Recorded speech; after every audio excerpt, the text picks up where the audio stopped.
Papatikim natin kay Ebony, Andy, at Alvi.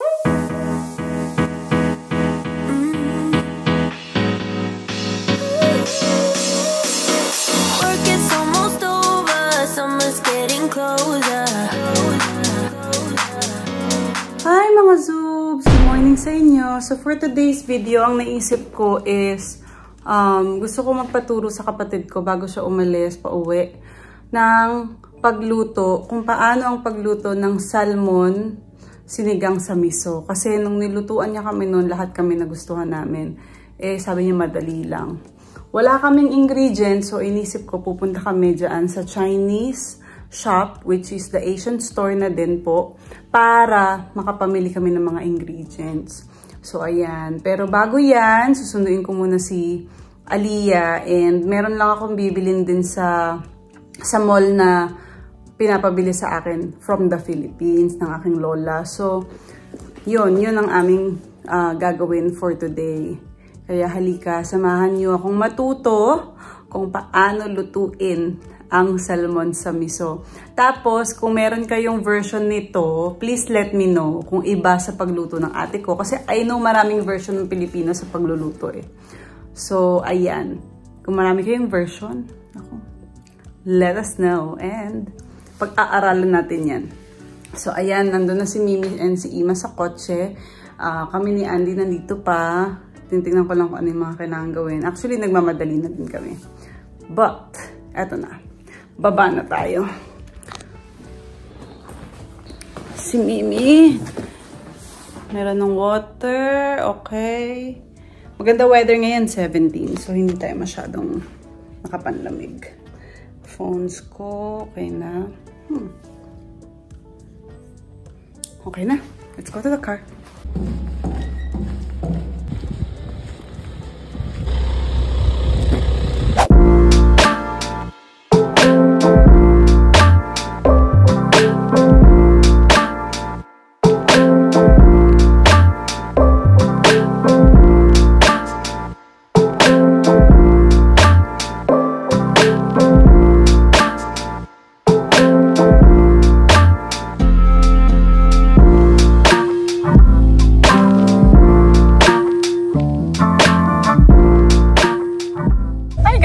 So it turns out na mainit ngayon.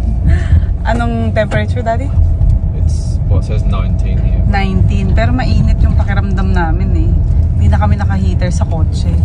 So ito na, nasundo na namin si Aliyah. Tapos nakapag-upload na kami ng vlog. And nabili ko na yung regalo ko para sa aming lola sa birthday niya from the mall. And pupunta kami ngayon sa Asian store para bilhin na yung mga ingredients. I see you. You wanna see me? Hi! Naka-ano ako, cinematic, hindi ka kita. Blurry ka, Mimi. Papunta na kami sa Asian shop para bilhin yung mga ingredients na kailangan namin para sa sinigang sa miso. And then, if ever, bibili na rin kami doon ng mga meat para sa iba pang mga Pinoy food na pwedeng lutuin ni Ima sa amin. Today, tagtago ka pa, kita ka kanina. So, ayun.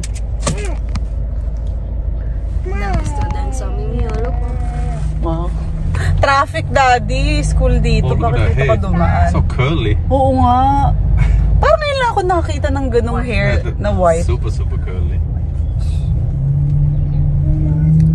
Oh, ang daming curly dahil po. Oo nga. That's ang daming curly. Ang dami mo nakita.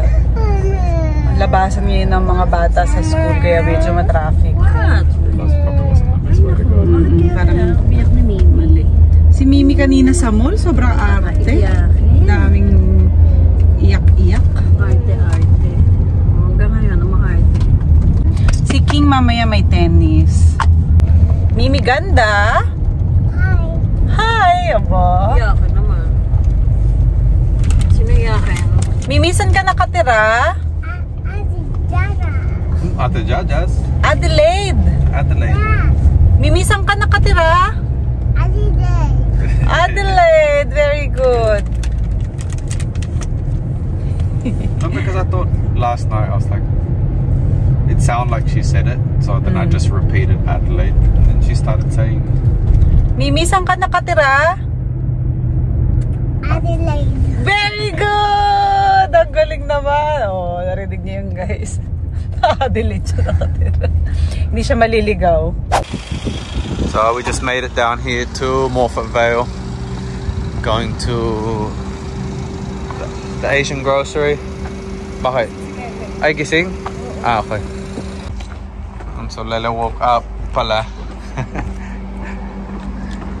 So there's a beautiful old church here. It's actually beside my old school, which is over there somewhere. Ayun, mom is already vlogging. Guys, nandito na kami sa grocery store. Dito to medyo malayo-layo to dun sa usual na pinupuntahan namin. Pero nakapunta na kami dati dito at na-vlog ko yun. Yun yata yung time na naghahanap ako ng bangus. Okay. So, ngayon, titingin tayo ng salmon and some other stuff. There is only one of you, only one of me. There's a million of those who won't let us be. But they're not gonna see me bleed. Cause baby, I got you. Yan. Gulay lang nabili namin. Wala yung mismong salmon. Ground dragged across the dirt. I've been scared to live cause some people never learn. But they're not gonna watch me burn. Cause baby, I got you. It's a new beginnings and a better life. It's the dancing underneath. Ayan guys, umabot na kami dito sa Coles. Dito lang namin nabili yung salmon, fresh. And then, magluluto kami ng pork steak para kina Alvi daw. Baka pumunta daw kami tonight sa kanila. So, we'll just cook quickly. Paano yung madala namin. Perfect. Diba, Lels?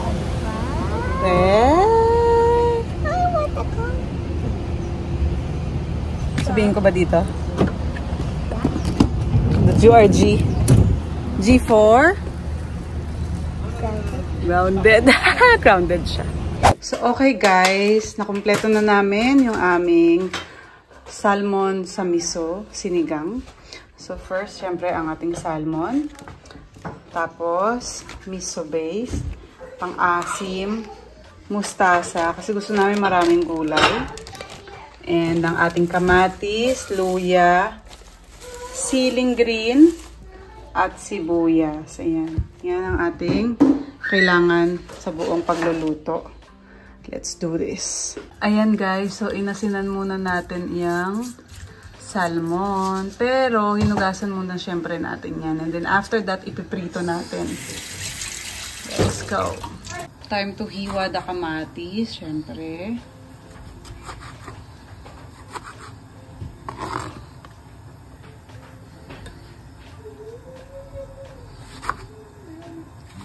Then next, ang ating sibuyas. Hinihiwa na ni Ima. Binabalata at bawal umiyak. So, isang buong sibuyas.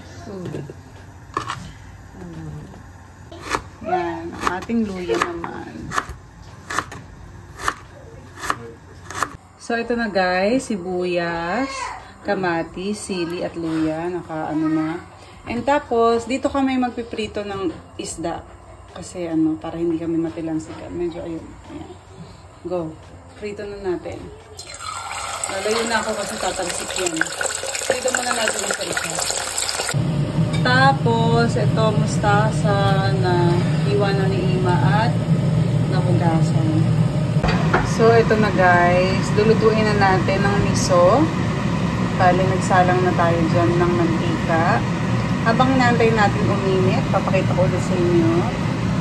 Ito ang ating salmon. Pinrito na natin yan kanina. Tapos, ang unang step ay igigisa itong mga to. Kaya antayin na natin siyang uminit ang mantika.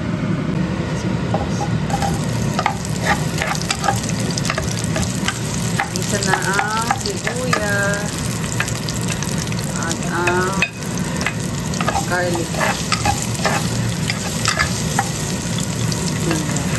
Luya na din.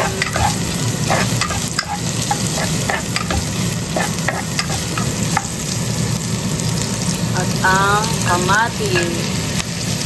Durugin yung kamatis. Kailangan durugin daw ang kamatis para mas malasa.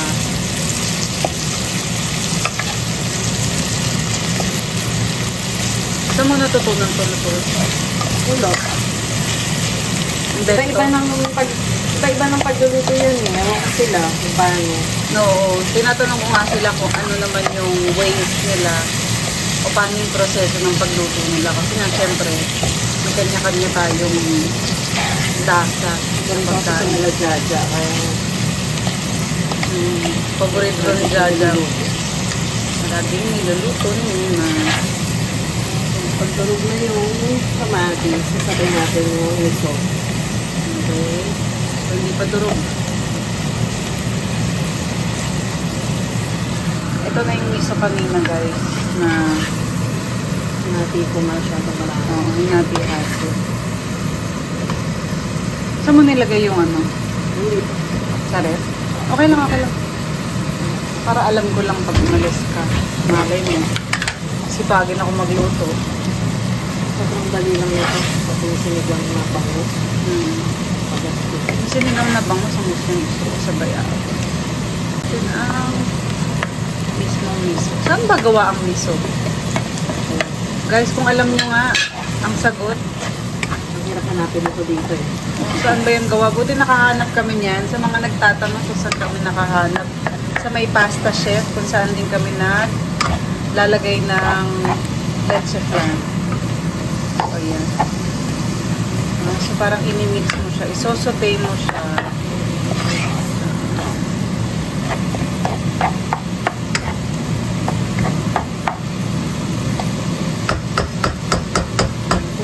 Ayan, maglalagay din tayo ng 1 cup water. 1 bowl of water. Tapos, aantayin natin kumulo. Ayan guys, antayin natin kumulo. Bali, tinansya namin kasi yung tubig sa dami ng salmon na ilalagay namin. So, naglagay kami ng 3 bowls of water. Kasi tignan mo, ang dami nito. So, antayin natin kumulo, ladies and gentlemen. Ayan guys, kumukulo na. So, ilalagay na natin isa-isa ang ating salmon. Nagkalibrate ka siya. Ayan guys, hindi namin na-overcook yung salmon kasi luto na yun. Lalagyan na natin yung pang-asim at yung mustasa. And ayan na guys, ang pinaka-final natin. Yung mustasa nilagay na namin. Puno-puno siya. Nilagyan na rin namin, ay yung sili pa pala. Yung sili. Antayin natin mag-steam yung mustasa. Tapos luto na. So guys, natapos na namin lutuin yung salmon. Ipapakita ko sa inyo mamaya pag uwi natin. Hindi pa naman namin yung kakainin. Yung half nun, dinala namin kila Alvi. Tapos yung half iniwan dito. Papakita ko sa inyo mamaya. Aray ko. Kasi ngayon, pupunta muna kami kila Alvi. Pakita ko na nga ngayon. Tapos, papatikman natin kay Alvi kung gusto niya. Maasim to, diba? Alam nyo naman. Guys, nandito na kami kila Alvi. So, dinalan ko siya ng danggit. Niluto ni Ima dito sa bahay niya. Ito, papakita ko sa inyo. Sobrang foggy ng bahay ni Alvi kasi niluto namin.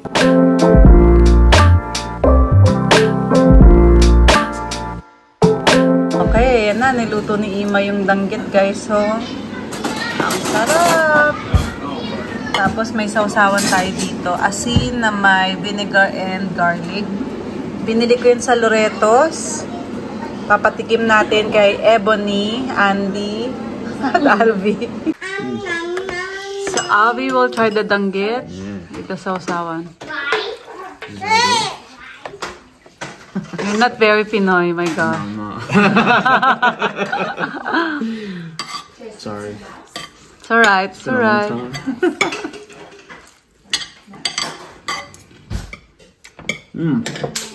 Oh, maal. What is it? Salty. Yeah, it's very Maalat. well, apparently very salty. It's good with rice and egg. Yeah. Yeah, breakfast. But now it's Definitely dinner. trying it, but on its own because it's Oh, yeah, it'll be Very- too much. overpowering. Wow. Salty. It's also good with chili. Yeah.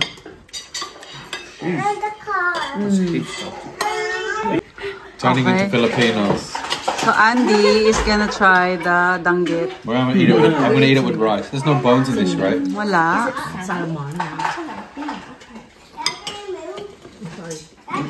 So it's like a soup. It kind of tastes like dillies. I told you. It's almost the same. But I like dillies because it's thinner.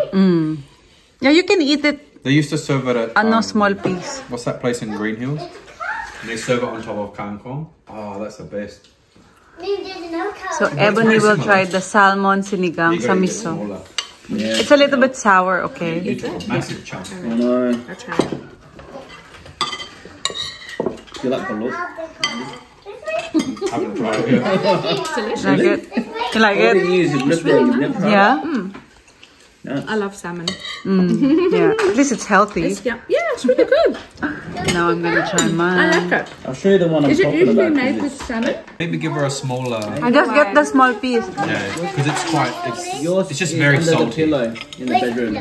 In the pit. White in the bedroom. girl. Try. Trying Night. danggit. Under the pillow where we slept. Just get the That's small huge. piece. Yeah, that's a lot. Too big. That's huge. Yeah, I'd go smaller. That's what she said. We keep, My side comment. and then dip it. I mean, if you like vinegar, I can't even. I would suggest putting a little bit in. I'll just try it like this first. Is that too big? Should there it you is. put vinegar first? You want vinegar?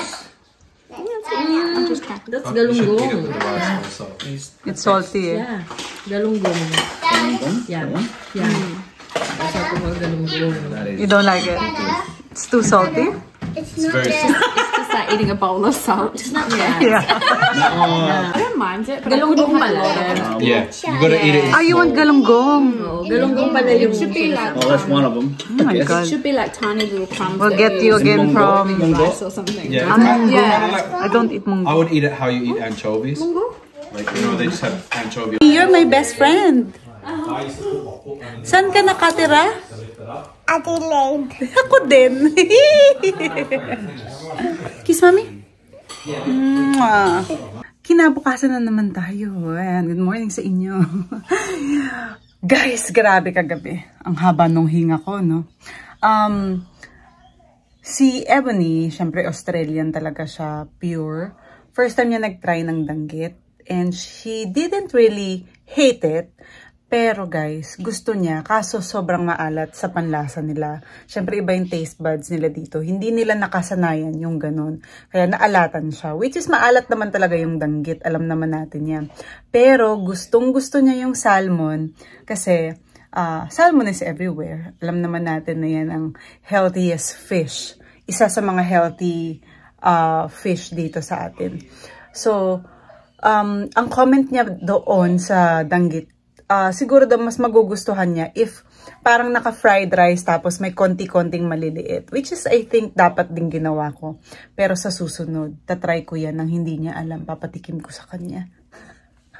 Tapos, syempre si Alvi, nagustuhan niya. Yun nga lang, sabi niya, gusto rin niyang magtikim ng iba pang fish like galunggong, tilapia. Kaya pag uwi niya dyan sa Pilipinas, I'm sure susubukan niya yung mga yan. So guys, ayan, happy ako kasi napa-experience ko sa kanila yung danggit at yung sinigang sa miso ni Ima, and babawi daw sila sa amin. Sa susunod naman daw, sila naman magluluto naman daw ng steak. Sino ba namang hindi aayaw sa steak, guys? So yan, maraming salamat sa lahat ng nanood. And syempre, kung meron kayong ways or ibang paraan ng pagluto, sinabi ko naman sa inyo kanina, dun sa unang-unang vlog natin, paki-comment po. Tapos kung may link kayo, pakilagay nyo na rin para titignan natin kung meron tayong kaibahan sa pagluto. So, aantayin ko yan, mga zoo! Zoobs, paalam na. Have a great day ahead. Bye!